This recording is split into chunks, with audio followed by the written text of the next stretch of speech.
Good morning. Hi, guys. It's Dr. McJunkin here. Um, I have a special recording for you today, and I am going to talk about a really interesting topic.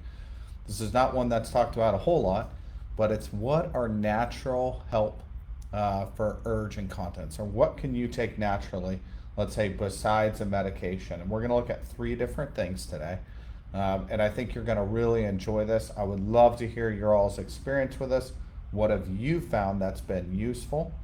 What have you found that's worked for you? And what have you found that's not worked for you? I'm going to talk about three things, but there's a lot of different things out there.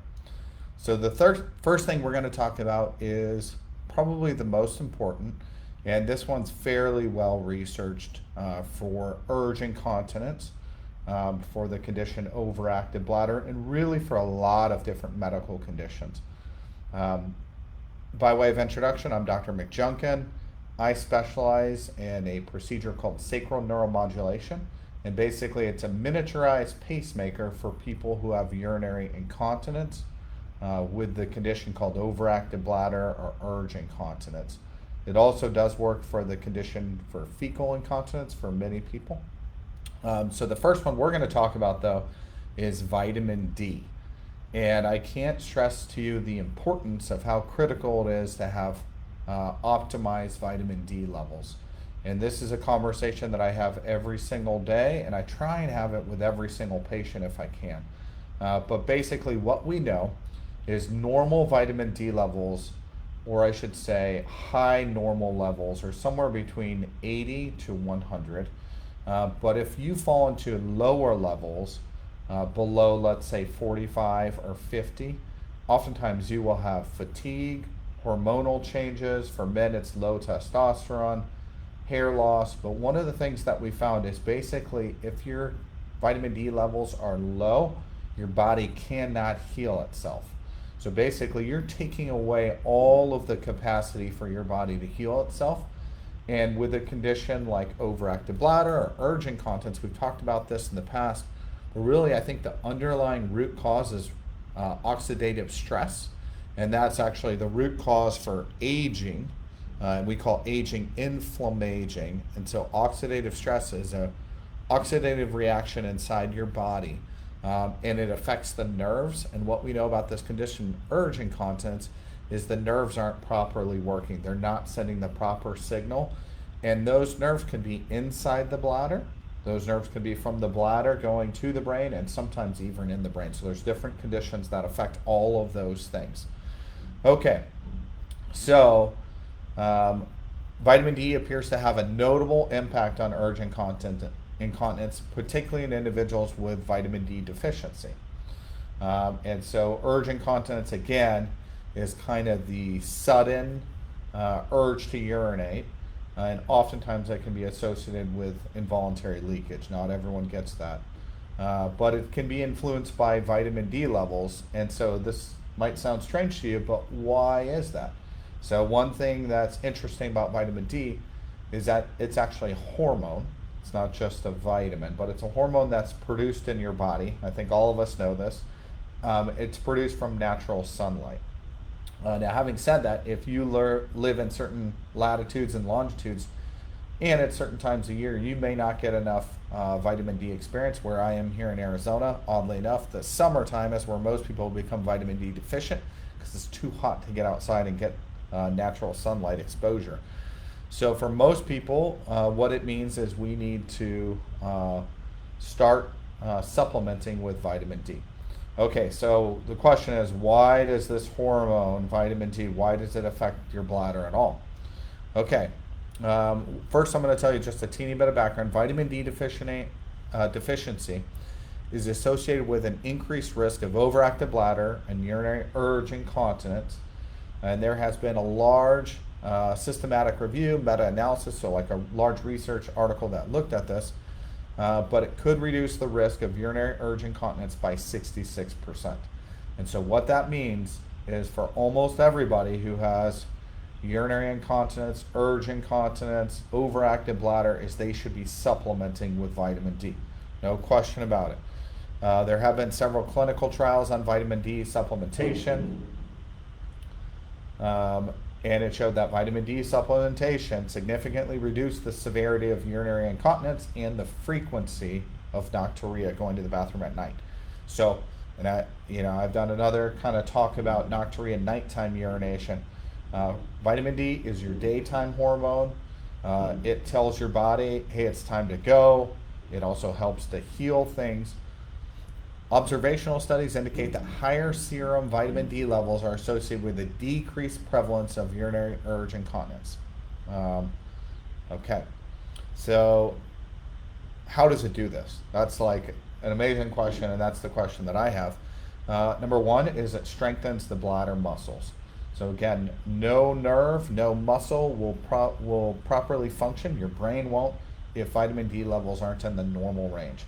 There are vitamin D receptors in the bladder, and specifically in the detrusor muscle of the bladder and the pelvic floor muscles. So all of those are critical for your bladder not to contract in the improper time, for your bladder not to have spasticity, and for the bladder to relax when it's supposed to go to the bathroom. You need a combination of all those things working well together. Vitamin D also improves bladder epithelial integrity. So there's a lot of research right now about gut health and those endothelial linings, or the cells that line the gut. But this actually looks at the integrity of the bladder itself and those cells that line and strengthen the bladder wall.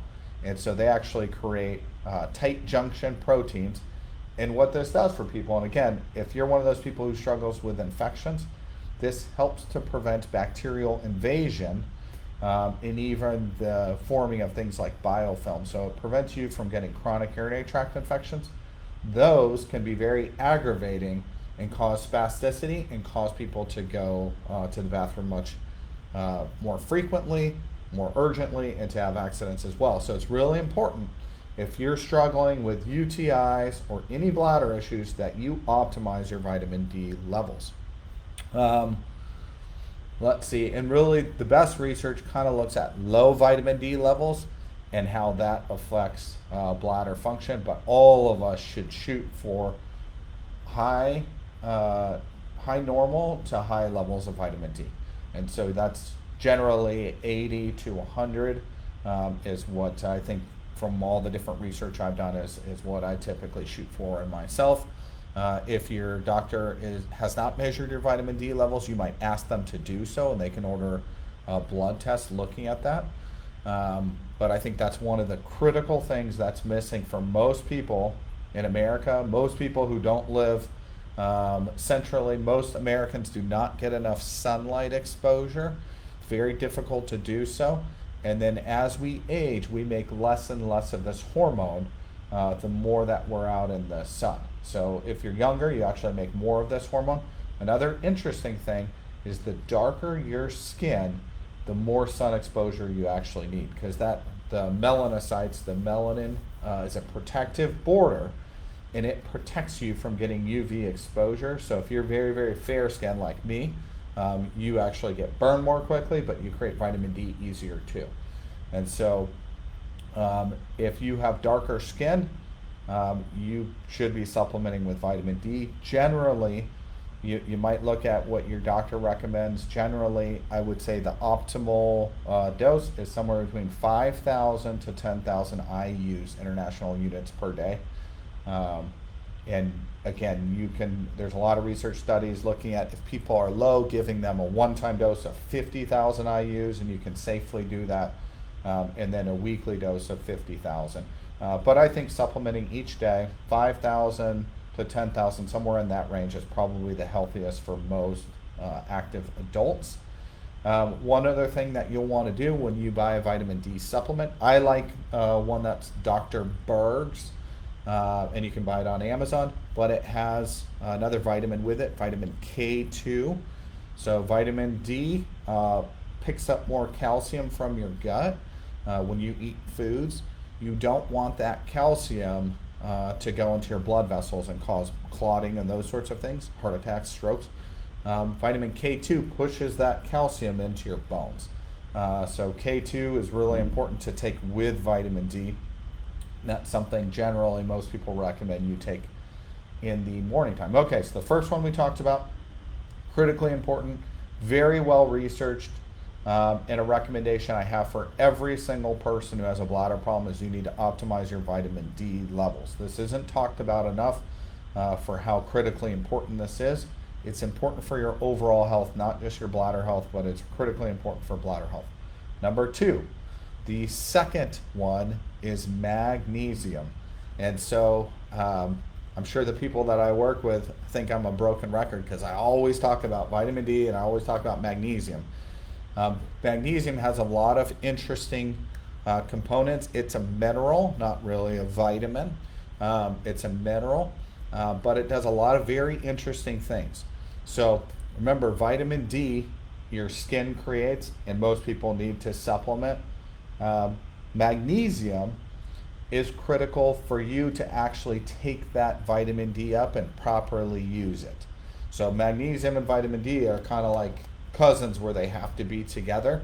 So if you just supplement with vitamin D and you don't have magnesium, likely you're paying for kind of, what people call expensive urine, where your vitamin D is just going right through. So you need to supplement with magnesium. The other interesting thing magnesium does, it's a smooth muscle relaxant. And so your bladder is a very strong muscle, and it's a smooth muscle. And so a good example that I like to use is pregnant ladies, when their blood pressure is really high before they give birth, there's a condition they can get called eclampsia. It's very dangerous for the mom, very dangerous for the baby. One of the ways that we treat that is vitamin D infusions magnesium infusions in the IV.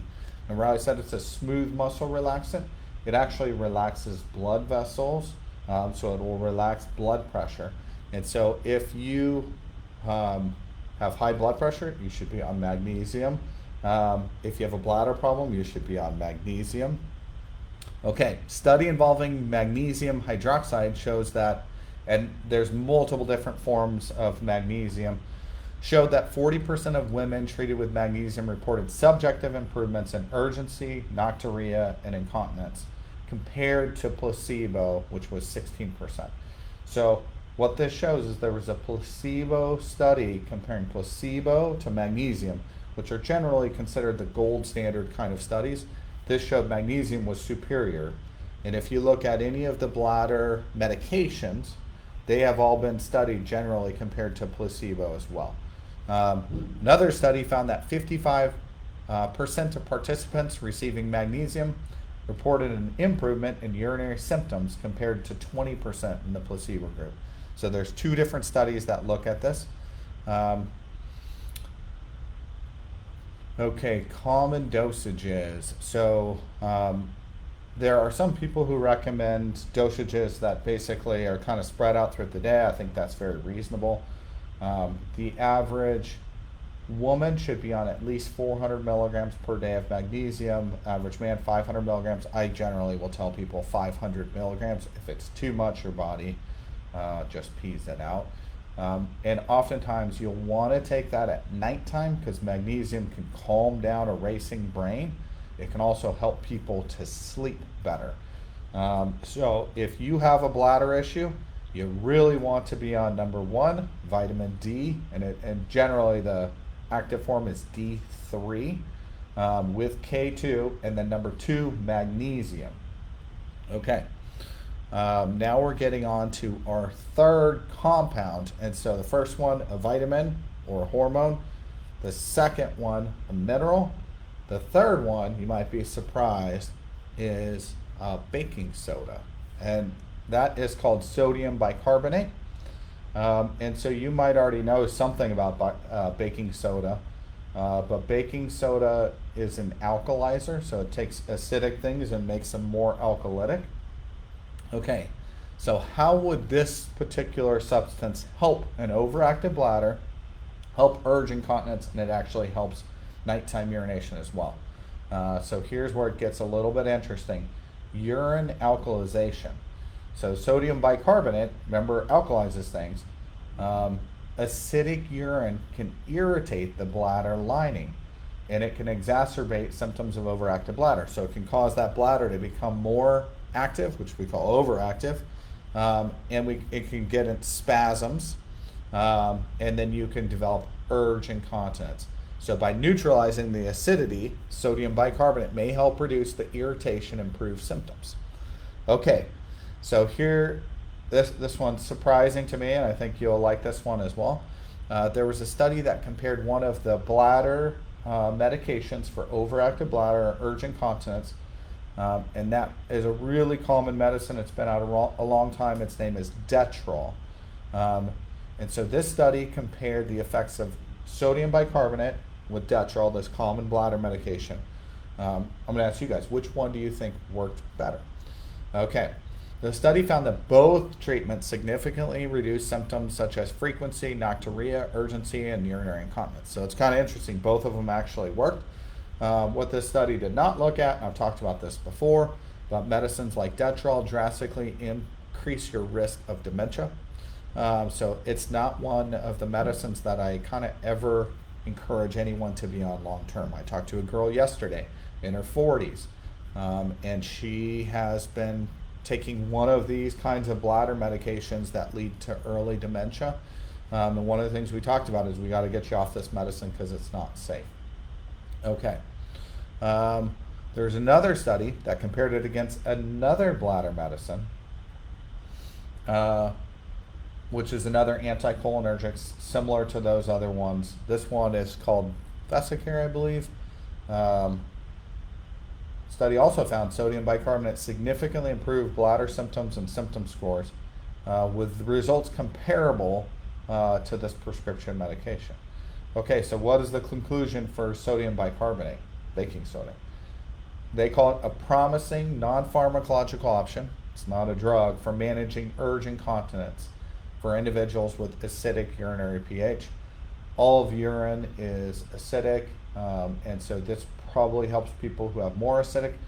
I've done another video on this, but one of the things that cause nighttime urination, nocturia, is if your urine is really acidic, it'll irritate the bladder and it'll wake people up. That can also come from what's called hypoxia, or low oxygen levels. So this is more common in people who have other oxidative problems, hypoxic problems, low oxygen problems, including things like sleep apnea.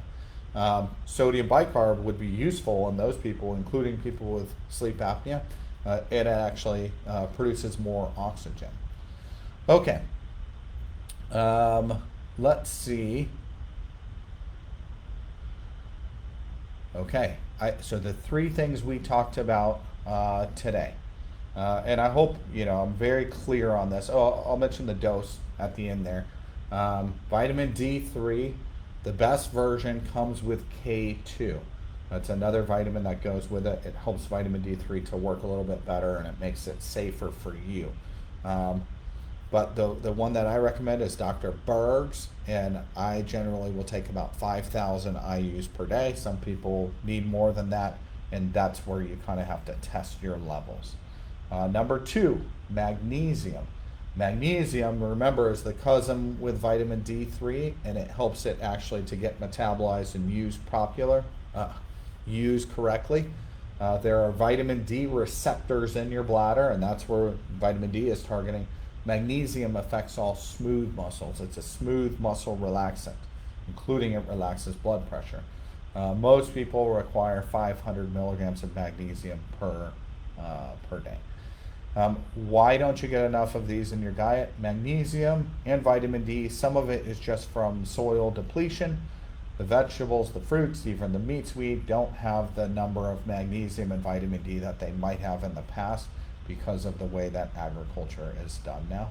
And so most people are deficient in those two things and need to supplement.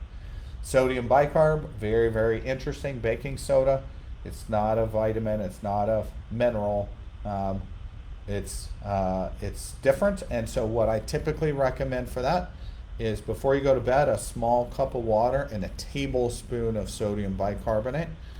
If you struggle more with daytime symptoms, you can do that tablespoon in the morning, and you might go. There's really not like an upper limit, but you might go with try it a couple times a day. If you can't stand the taste of sodium bicarbonate, You can also get sodium bicarbonate tablets, and you can get those pills on Amazon as well. Magnesium, the form that I like is magnesium glycinate. I feel like that's really well absorbed and it's generally fairly inexpensive. The other version I like is a magnesium blend. So the three things we talked about, vitamin D, magnesium, and sodium bicarb, all of them actually have pretty good research and evidence for urge incontinence and for overactive bladder. As you saw, there's been several studies comparing these exact things to bladder medications, showing that they work just as well. And so for me, I would like to be on as few medications as I possibly need to be on. And I think that's the healthier thing for people. And so I think it's very important to optimize your health, optimize your vitamin D levels, make sure magnesium, you can't really see your magnesium levels very well on a lab test. All we can see is magnesium blood levels. So generally you want to supplement with magnesium because most of us don't get enough, and then we'll pee out the rest of that. It does help people to sleep better. Sodium bicarb has also shown to help people to sleep better. It alkalizes the urine, and so those three things I highly recommend for people who are struggling with urge incontinence and overactive bladder. All right, I'd love to hear any of your all's questions. God bless you guys. I hope you guys have a wonderful rest of the week. Thanks so much.